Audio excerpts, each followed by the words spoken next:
Más de 10.600 corredores han participado en la primera carrera popular del año en Valencia. Son 2.500 más que el año pasado. El 90% de los corredores son populares y muchísimos de ellos, podríamos decir entre el 50%, se inician en una carrera con esta prueba e incluso hacen por primera vez sus 10 kilómetros con esta prueba.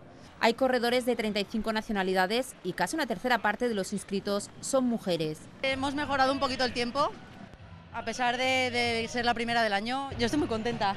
Sí, yo también. Me ha esperado ella y al final hemos tirado bien, hemos mejorado marcas. Una carrerita muy rápida, muy ancha, todo el recorrido y muy chula, la verdad. Este año han participado 42 atletas del Club Avapaz, la Asociación Valenciana de Ayuda a la Parálisis Cerebral, una carrera, una fiesta para acercar su problemática a la sociedad. Que nos vean con normalidad, podemos integrar a los chavales a través del deporte, esto es una terapia para ellos, disfrutan del ambiente del running, todo el mundo les dice cosas.